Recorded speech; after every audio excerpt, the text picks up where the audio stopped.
ഉഷ്ണതരംഗത്തിനിടെ ഡൽഹിക്ക് ആശ്വാസമായ വേനൽ മഴ. മണിക്കൂറിൽ 40 മുതൽ 60 കിലോമീറ്റർ വേഗത്തിൽ കാറ്റ് വീശിയേക്കുമെന്നും മുന്നറിയിപ്പ്. അതേസമയം വരും ദിവസങ്ങളിൽ ഉഷ്ണതരംഗം ശക്തമാകുമെന്നാണ് കേന്ദ്ര കാലാവസ്ഥാ നിരീക്ഷണ കേന്ദ്രത്തിന്റെ മുന്നറിയിപ്പ്. ചുട്ടുപൊള്ളുന്ന വേനൽ ചൂടിൽ വലഞ്ഞ ഡൽഹി നിവാസികൾക്ക് ആശ്വാസമായാണ് മഴ എത്തിയത്.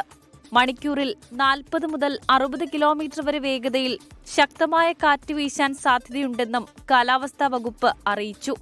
കഴിഞ്ഞ ഏതാനും ദിവസങ്ങളായി 40 ഡിഗ്രിക്ക് മുകളിൽ തുടർന്ന താപനില ഗണ്യമായി കുറയാൻ മഴ കാരണമായി.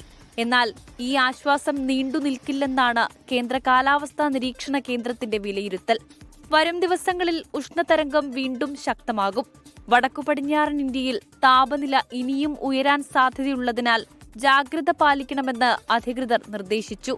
കനത്ത ചൂടിനെ പ്രതിരോധിക്കാൻ ആവശ്യമായ മുൻകരുതലുകൾ എടുക്കണമെന്നും ഉച്ചസമയങ്ങളിൽ പുറത്തിറങ്ങുന്നത് പരമാവധി ഒഴിവാക്കണമെന്നും ആരോഗ്യവകുപ്പും മുന്നറിയിപ്പ് നൽകിയിട്ടുണ്ട്.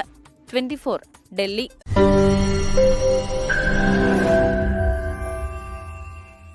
ലോകത്തെവിടെയായാലും ഏത് സമയത്തും 24 വാർത്തകളും ഓഗ്മെന്റഡ് റിയാലിറ്റി പാക്കേജുകളും എക്സ്പ്ലെയിനറുകളും വിശദമായി കാണാൻ ഞങ്ങളുടെ യൂട്യൂബ് ചാനൽ നിങ്ങൾക്ക് സബ്സ്ക്രൈബ് ചെയ്യാം.